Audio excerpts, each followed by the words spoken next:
Well, Stephanie, thank you so much for coming back this week. How has this last week been for you? You know what? It started off really rocky, but it's ended off much better. Good. Semester ended. Oh, that makes a big difference. Yes. Last test taken, and I just decided to be happy with whatever scores I got. So, and that made me feel better just doing that. Good. Just letting that go has made a big difference. Well, last week we talked about a lot of your responsibilities and the stress that you've had because you've been carrying so many different responsibilities and so many different parts of your life. So this week your stress level's been a lot better now that you've at least had that class over Once I with. got past Tuesday, it's been smooth sailing. So. Good. Isn't that a relief? Mm-hmm. What's been the most satisfying thing this week? Being able to go home and not have to lock myself behind closed doors until midnight every night. Mm-hmm. You know, I did that Tuesday night. You know, well, actually I did that every night until Tuesday night. Yeah. So Wednesday night, I got to go home. I didn't cook dinner. I didn't clean house. I didn't do homework. Pretty much did nothing. And it was so nice. Well, you deserved it. Yeah. You earned a break for sure. Well, if you woke up tomorrow morning, and well, it kind of sounds like your miracle's already happened because your semester's over. Yeah. But if you woke up tomorrow morning and some kind of a magic miracle had occurred overnight, and then everything was much easier and whatever problems you had were suddenly gone the next morning, what would that day look like for you? That day would look like a personal day with nobody home but myself. You know, with the housework done and nothing but me and the laptop working on the book. Nothing else. That would be just my miracle day. Just getting to focus on that one one thing that I want to do that's for me. Yeah. That makes perfect sense. So what have you done have you done anything in the last week, the last couple of weeks that might help you move a little bit toward that goal of getting to finish revising your book? Well, I finished the end of semester. I mean, that right there was the biggest hindrance as far as working on personal projects because it enveloped my entire life. I could not eat, sleep, or breathe anything other than school, especially the last month. So time consuming. Yeah. So that in itself was a great way to you know help me to move towards my goal. So that's good. In the future, or when classes start back up again, though, do you foresee having this some kind of... I foresee not taking so many hours. Okay, so you have a plan in place for maybe helping the stress load just a little bit more. Yeah, you know, I still want to be able to continue and progress at a steady rate, but I don't want to kill myself in the meantime. So instead of taking 3 classes, I may only take 1 or 2 classes. Okay. Because I obviously cannot do 3 classes at one time and be a full-time mom and a full-time employee. Yes. It's a little too much full-time. It is, and there's only so much of you to go around. Yeah. Yeah. So are there any behaviors that you think you could do or that you could change that might help with that stress level as well? Or anything you could do differently or stop doing or do instead that might... If I could stop being so obsessive. I'm very obsessive. I'm obsessive over my grades. So it's not just I have to do the homework, but I have to do the homework well. Right.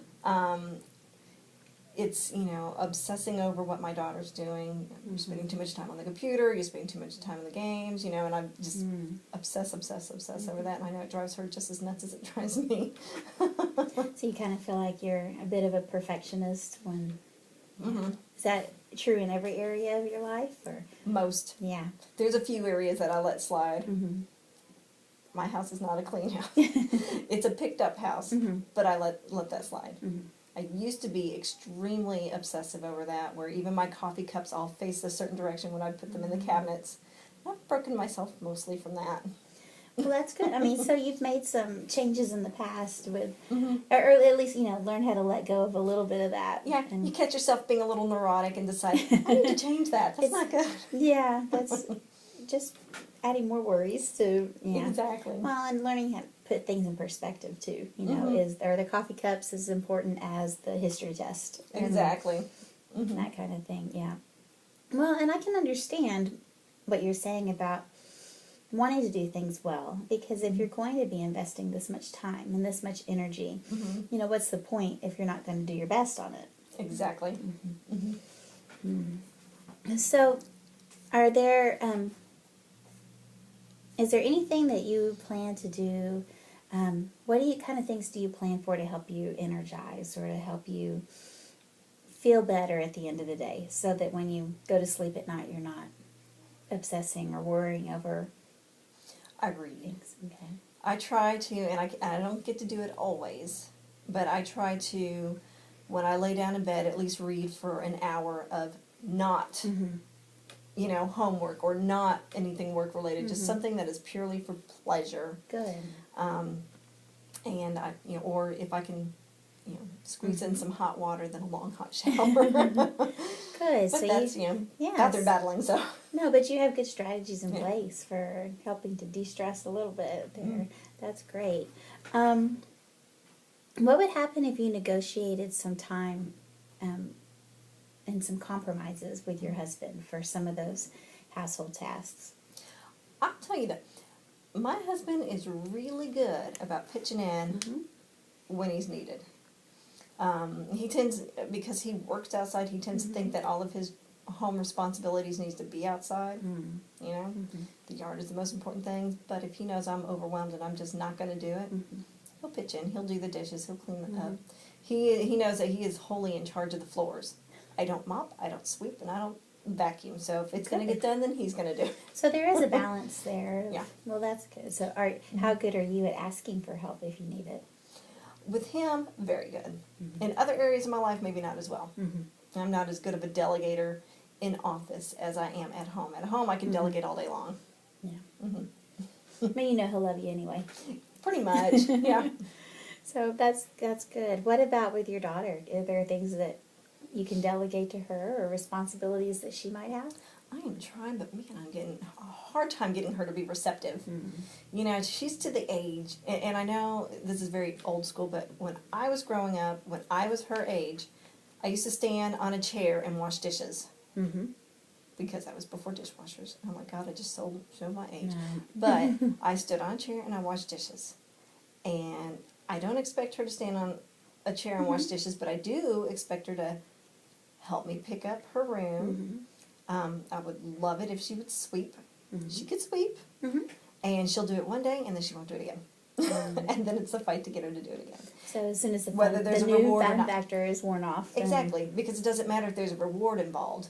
She don't care. It's, ooh, this is new and fun for a day, and then I'm done. So I'm still trying to work a way to get her